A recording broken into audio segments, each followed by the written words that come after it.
Ассаламу алейкум достор, ассаламу алейкум туугандар, кандайсыздар? Кудайым буйрса бүгүн ишти баштап атам. Мойкага келип, азыр машинаны жууп алып, дальше линия чыгып кеттик. Зарядка кылдым машинаны, зарядка кылып отуруп. Машинаны жуусамбы, жуубасамбы деп 1 сааттай зарядка кылдым, чота жаан жаабайт. Ата эшикте азыр жаан жаап ичидей погода болуп атат. Бир атылы бир сыйра машинаны жууп алып чыга берейинчи дедим. Жаабай да коюшу мүмкүн болуп атат. Бүгүн силерге адаттагыдай эле смена тартып берем. Биринчи күн саат 12:22 болуп атат саат. Антип мынтип азыр мойкадан 1-де, саат 1-де линия чыгып калам го дейм. Эмне айтып берем, эмне көрсөтүп берем, алдыда көрүп турсаңар болот. Могу мойканы өткөндө бир инстаграмга чыгардым эле. Портал деген сетевой мойкалар барбы, робо мойкалар. Ошол жерде неме болуп аткан болчу. Азыр барбы жокпу, чота карасам чыкпай атат. Абонемент алса болот экен айына. 6000 рубльга круглосуточный. Же болбосо только ночко 12ден 6га чейин эртең мененки 4000 рубльга алып алат экенсиңер абонемент. Мисалы бир айга 6000 рубльга алсаңар круглосуточный, суткасына бир жолу жууганга бекер экен да. Любой категориясында мойканы 490 рубльдан 1500 рубльга чейин. Мен алайын дегем, бирок именно менин үйүм жанында ушул портал мында жок экен. Так порталдын сетевойго көп жерде бар да, башка жерлерде бар экен. Именно ушунда жок экен. Эгер ким күнүгө ушундай робо мойка жуудурсаңар, алсаңар болот экен. Бир айга 6000ге сонунда. Мисалы мен 1130 рубльдан жуудурам күнүгө. Бир жумада эле 6000ден ашык берип коюп атпаймынбы мен. Ошол достор, бүгүн жумуш кандай болот, эмне болот, ошол жерде көрсөтүп берем. Видеону көрүп турабыз. Лайкты басып, унутуп калдык да. Ойлооңарды комментарийге жазып, жана подписка кнопкасын баса кетебиз. Кеттик анда. Заказ отменен. Бисмилля деген эле биринчи заказ эмне болду дебейсиңерби? Келдим. Могул жерде отель барбы же? Короче, отель да, гостиница. На местени бастым, на местени баскандан бери 5 секундтын ичинде заказ отменен дейт. 1819 рубль түшүп калды. Заказ безналичный, карта менен. Буга эмне дейсиз? Рахмат дейбиз. Чоң рахмат деп. Элиттин айтып жүрөм, ушул жагы жакшы. Главное, на местени басып жетишип калдыңбы, болду. 1800 рубль түшөт. Андан комиссиядан тышкары 1262 рубль калат бизге. Бул акчаны алып койбойт, эчтеке кылбайт. Главное, биз подачаны аткардыкпы, болду да. Биринчи заказ ушундай болду. Саат 1ден 42 мүнөт өттү. 12ден 42 мүнөт өттү. Мойкадан чыгып эле. Даже машинанын ар жак бери жагын парок-сарокты сүрүп коюш керек эле. Ошого да жетишпей калдым. Сразу заказ берет деп ойлогон эмесмин да. Чыгып эле линияга басып коюп, ошол жерден парокторду сүрүп, тазалап, бир сыра суу пууну коюп, дейин деп алсам заказ берип койгондон келе бергем. Суу да жок эч жакта. Азыр мондай бир парковкага токтойлу дагы, машинаны реттештирип, дальше следующий заказды күтөбүз. Здравствуйте. Здравствуйте. Первый Боткинский проезд. Нет, нам ресторан Паризьен нужен. Что нужно? Ресторан Паризьен. Выезжайте на Ленинградку в сторону центра. Биринчи заказ. 7 минутта 1799 рубль. Айрастарда, парковкада элит таксилердин, майбактардын точкасы бар. Айрастар гостиницаны билсеңер керек. Ошол жерде турсам, ошол жактан берди. 2 майбак туруптур. Заказ күтүпчү. Мен бардым, менден кийин дагы бир зикир балда. Ал зикир заказ алып кетти, аны мен алып кеттим. 2 майбак калды дагы элечи. Биз кеткенден сөктү окшойт. Майбактарда приоритет азыраак да, может ошого заказ бербейби. Анда алардан кийин барган биз заказ алып кеттик да. Ошол пока что живой заказдан биринчи заказ. А так ага чейин жанагы отмененный заказ болгон билесиңер. Саат 13:37 болду. Здравствуйте.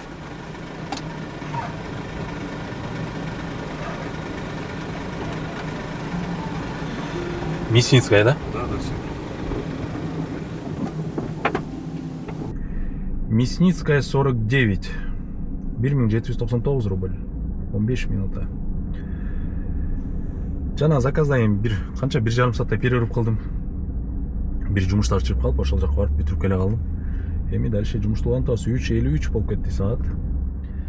Каратыш баягы эле каратыштар менен кандай болсо да берип турсун. Главный жумуш жок деп, бүт эле жумуш жок деп ыйлагандар жана майбактар менен сүйлөшүп калып атам, зикирлер менен сүйлөшүп калып атам. Вообще жумуш өлүк деп атышат. Жок эмес, Кудайга шүгүр, бар.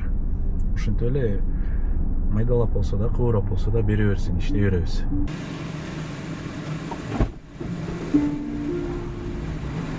На Образцово, да? Да. Здравствуйте.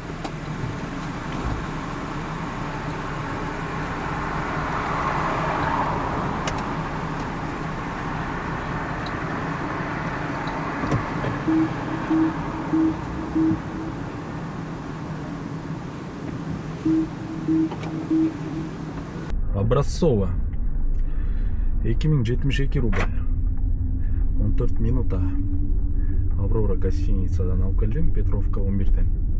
Парк боюнча достор, лимит бүтүп атат, лимит бүтөйүн деп атат. Эгер ишеничтүү жакшы парк издеп аткан болсоңуздар, мен силерге келечек таксопаркын сунуштап жүрөм, билесиңер. Парктан трудовой договор менен кошуп жатат. Мисалы 300 рубль суткасына жана ошондой эле 2% парктын комиссиясы менен. Же болбосо парковый самозанятый болуп кошулсаңар болот, 2% парктын комиссиясы менен. 1% парктын комиссиясы менен болсо. Анан трудовой договор албай эле кошулсаңар болот, 4% парктын комиссиясы менен жана парковый самозанятый болбой эле кошулсаңар болот, 3% парктын комиссиясы менен. Экранда көрүп турган номерге чалып, дагы да болсо толук маалымат алып, сүйлөшүп, кошулуп иштесеңиздер болот достор. Саат 5-тен 9 мүнөт өттү, биз болсо жумушту дальше улантабыз. Пока что жумуш ушундай болуп атат. Акырын-акырындан жок эмес, бирок бар. Кеттик анда.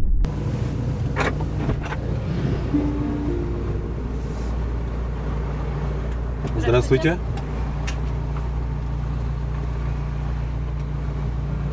Министерство транспорта, да? Да, все верно. Министерство транспорта дейт. Бирок бул жерде кайсы жеринде бар? Тетиги жерде экен, алдыда. Совой, бул жагы гостиница. Бул жагы болсо детский мир, 2099 рубль, 13 минута. Бүгүн понедельник болчу да, негизи будний күндөрү дресс-кодду соблюдать этип, галстук тагынайын дедим эле. Бүгүн галстук тагынбай чыгып алыптырмын да. Ушундай да мындай отурган пассажирлардын көзгө мындай неме көрүнө берет го, бүт эле тайниктей болуп элечи. Подозрительный болуп эле. Экинчиси ушундай болуп атат. Могу дагы что-то подозрительный. Буга чейин жана бирөөнү салдым эле, ал дагы что-то ошондой. Кудай сактасын. Азыр тайниктер менен кандайдыр бир замечание болсо, блокировка кылып атыптыр. Вообще пожизненный, мындай грубый деле нарушение эмес, болбогон нерсеге ушундай блокировкаларды кылып атыптыр Яндексче. Ошон үчүн мындай кичине митип нормальный соблюдать этип жүрө туруш керек болуп атат. Ошол пока что нормальный.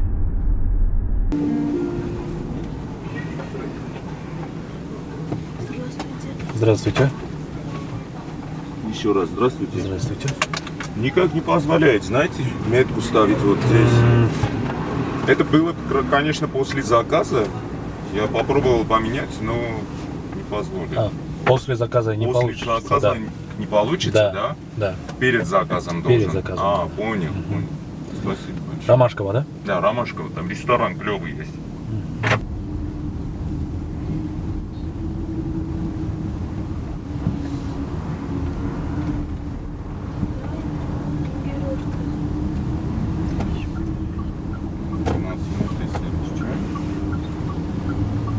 У нас остановки, да? Да.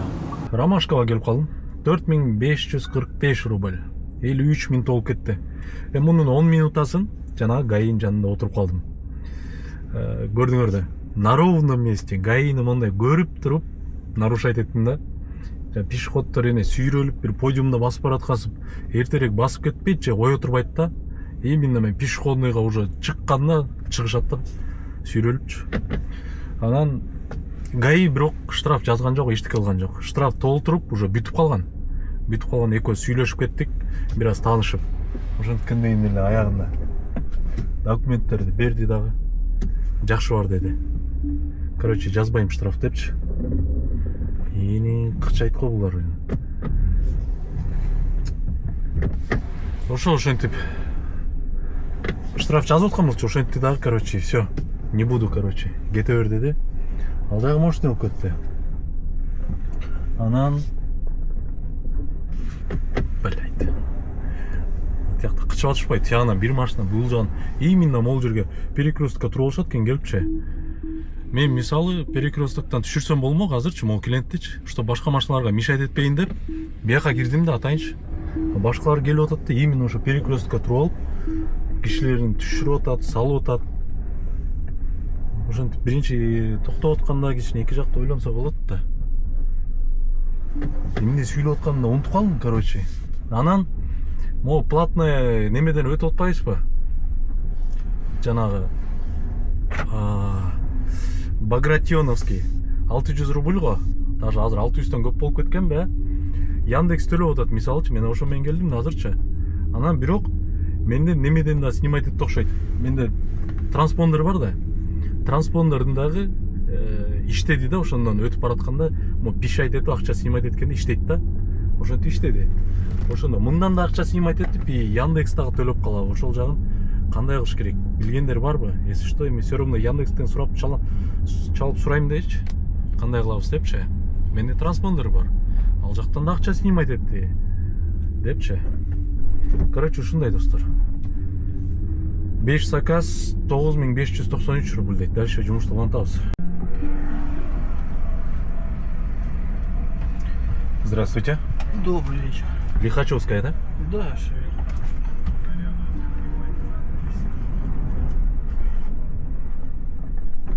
Так, а можно я вам денежку сразу дам, чтобы потом не забыть? А то человек плохой, с плохой памятью. Значит, оплата наличными, да? Да, надо поменять, скорее всего. А у меня по карте достает. Нет, наличка, да. А, наличка, все. Да. Отлично. Супер. Так, сколько там с меня денег? Так, 3060. Ну, 3000 достаточно будет. У меня только 5. Могу дать. Так, сейчас, теперь...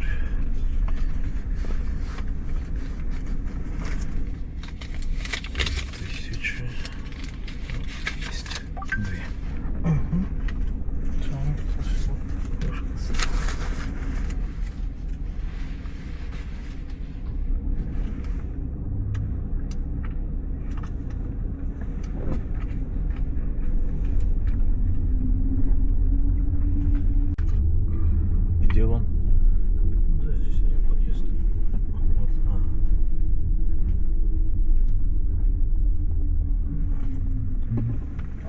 Спасибо большое. Пожалуйста. Все, хорошо, до свидания. Спасибо, всего доброго.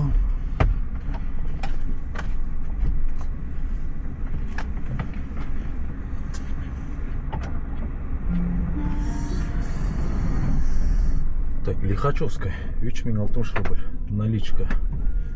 3000 рубль берди. 3000 рубль алдым, да, эми? 60 рубль скидка алып койдум. Бул мага чай береби десем, наоборот, мен буга скидка кылдым. Блин, жаман кычады да, ё-моё. Мага түз кетип көрөйүнчү. Короче, жана кофе ичип койгом. Кофе мен бул энергетиктен жаман да. Табарсың, толуп калат эми. Баттан элечи. Анан мен өлө шашып атам, срочно барыш керек болуп атат. Светофорлор тим эле биринин артынан бири мондай кыдырата чыгат го. Тынбайчы. Баары тең красный. Короче, ошол анан дальше дагы бир нерсе айтып берейинчи.